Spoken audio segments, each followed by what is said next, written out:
Good day, folks. This is Greg Judy at Green Pastures Farm. Today I'm with James Rebanks, and we're doing a little pasture walk. Getting ready to see one of the prettiest views probably in England.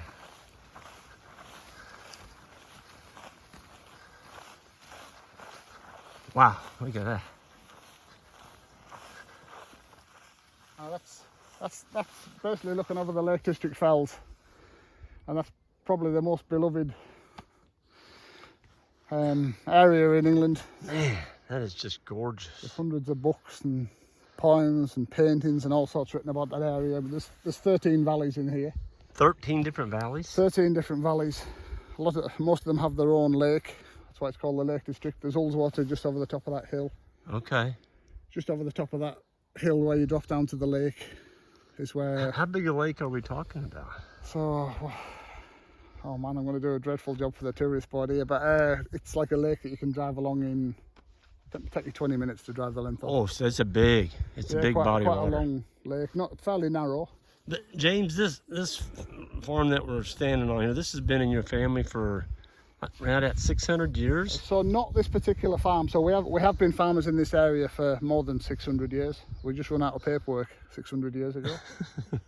But yeah, my granddad bought this farm in the 1960s. And it was a traditional fell farm, so you kept your sheep and cattle down here on the in-by land, as we would call it. Yep. And then if you look at the distant fells, you start to look onto common land, Yes. which is large unenclosed Right. fells with no fences. Yep. And each little farmstead, you can see maybe 20 in this valley. Right. Each of them would have had 30 or 50 ewes and 4 or 5 cattle. And they had very ancient rights to take a certain number of them onto the field. Onto the common.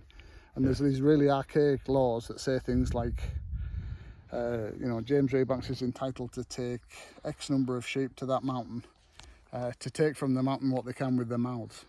And they had a very regulated system to work out how many sheep and cattle should go on any piece of mountain. And it was a certain time they could be up to, then they had to be off at a certain time, or not? They had a thing called stints. So it's a bit like having a share in the mountain. And a stint was often 6 ewes. 6 ewes and lambs. Okay. But if the elders of the community thought that you were overgrazing the fell, they would reduce everybody's stint by a ewe or 2 ewes. Okay. So over time they could work it out. Now, I don't think they knew a lot about ecology, Yeah. like in the modern sense, but they did know when a fell was being abused. Okay. And they could adjust the grazing to deal with it. Oh, I see some lines up on that mountain. Are those rock walls? Those are, we would call them stone walls. In the south of England, they call them dry stone walls. We just call them walls.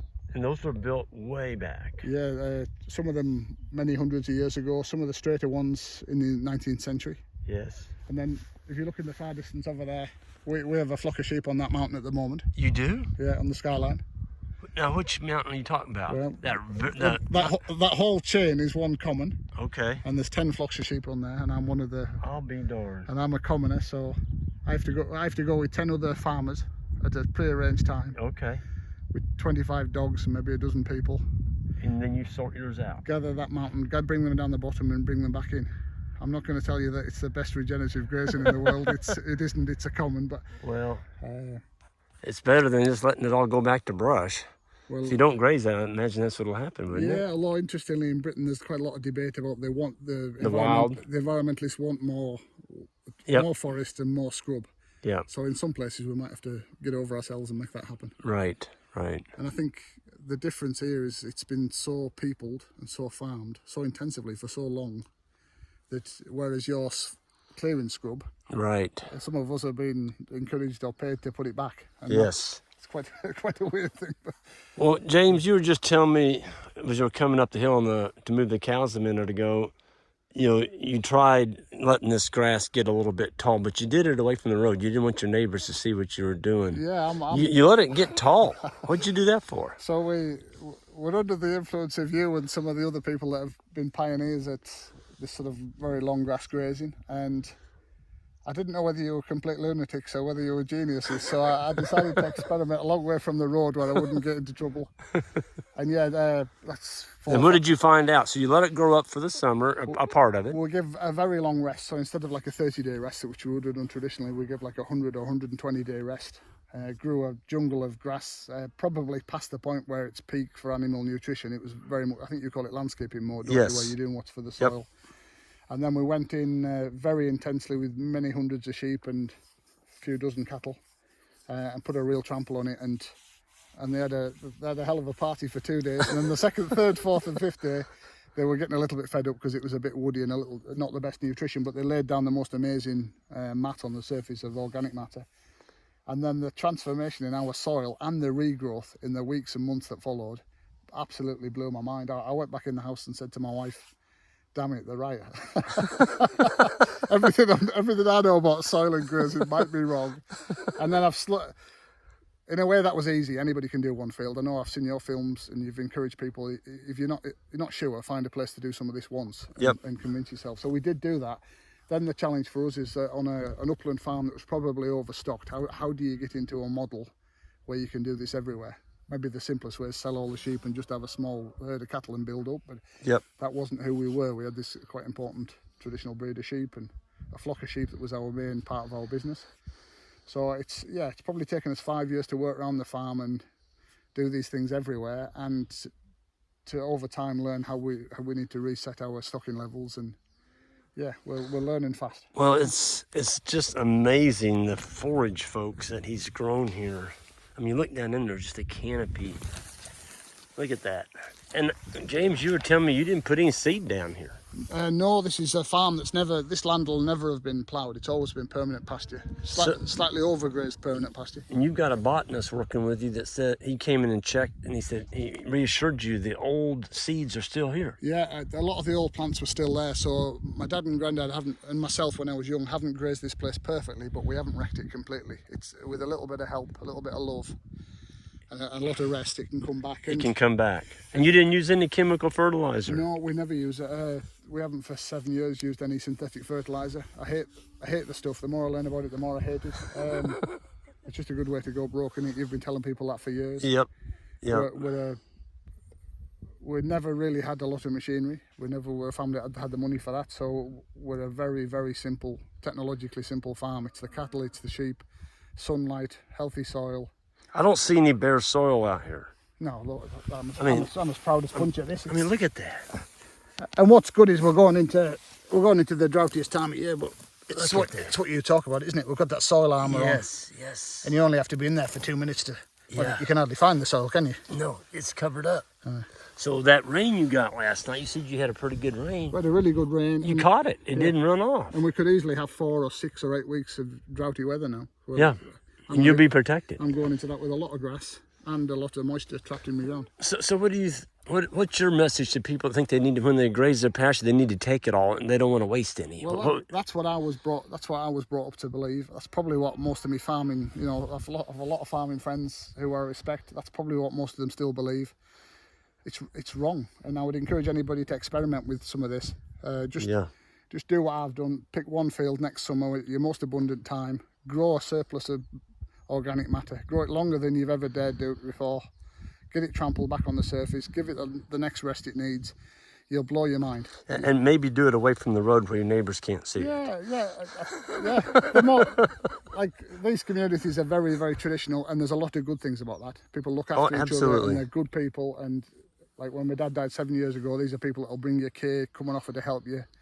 Just absolute lovely people. But you're planting trees. I think I asked you how many trees you'd planted so far, and I about fell over when you said, what was the number? 36,000 trees. 36,000 trees. So what we're kind of trying to do is the kind of landscape I see in your videos, where each field's surrounded by woodland or scrub, and you're having to fight it back actually, because you're almost in wilderness, aren't you? Yes.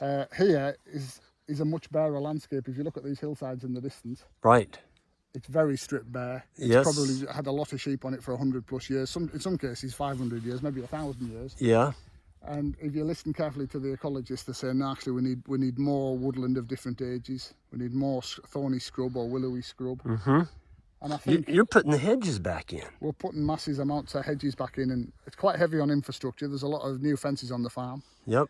I can see one right down here. Yeah, you fenced it on both sides down here. Yeah, and that's... There it is, folks. Yeah. And there's one over here. And what we're doing there is we're putting the shelter belts back in, so they have a shelter function. Yep. That's going to be priceless in the wintertime. Absolutely. And the biggest, because we're 1,100 foot up. And you're 1,100 feet. Yeah, and it's a cold old place in winter, and you have a very long dead season with a dormant season. You get some wind up here. We get a lot of wind, and the more I'm learning is the biggest suppressant of grass growth here is frost and cold wind.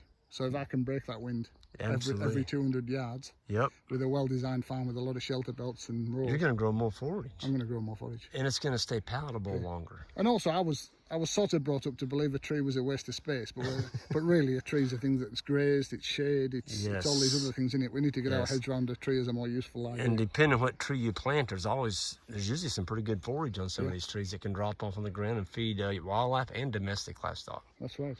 So you've been busy here, James. My good, how far up there? How far up on the hill do you go? We just run to them beech trees on that. There's like a lane at the top of that wall. I see some sheep up there. Well, the sheep's the next door neighbour. Next door neighbour. So we stretch down there, and we stretch right down the valley, down the bottom here. Okay. And probably the other thing I'm proudest of, it took me a few years to get my head round growing the right amount of winter stockpile and how to manage that to get right through winter. Yep. And this last winter, we used to buy 30 tons of sheep feed a year. This year, I didn't need any. I bought 1 ton. 1 ton. Because I panicked with 2 weeks to go to Labrador with that. I could have managed without. But the saving of that, the saving this year of not buying synthetic fertiliser, not buying any bought feed, or very little. And then this winter, we basically sort of strip allocated out 27 acres of stockpile to my cattle. And we could have managed. We gave them a little bit of hay, but I could have managed without, to be honest. Except for 3 weeks. You didn't tear this farm up doing that. No, I mean, conventional wisdom here, normal farming wisdom is that you'd wreck a farm here if you put cattle out through the winter. And with the right amount of organic matter and thatch on the surface, with the twice a day moving, which is what we did. So you're not leaving them in an area for a long time. It totally works. I was brought up to believe that this was crazy talk, and I'm afraid I'm embarrassed to stand here and say no, it's basically right. You're converted. I'm converted. That's awesome. James, I don't want to take any more of your time. We got cows to move, but I really appreciate your time and explaining what you've done here. And folks, this is James Rebanks. And James, I'll give a plug on your books. You've written, I don't know how many books. You're a world-renowned author. I've got some of your books. They're awesome, folks. I'm an overeducated peasant. Yeah. Well, would you give me your you've got a website, don't you? Not really, but you can buy my books in most places around the world. I wrote a book called English Pastoral about this journey we've been on, learning the things that you've known for a while, Greg. You probably find that on Amazon. Yeah, and it's called Pastoral Song in America. And then my first book was called The Shepherd's Life, and it was about my growing up and how proud we were of who we were and what we stood for and the kind of people we were. Yep. Folks, if you want to read a really good set of books by a farmer that's always farmed, he's always been on the land, James Rebanks, he's your man. Check it out. Folks, thank you all for watching this. And on the way out, hit that subscribe button, and we'll see you down the road.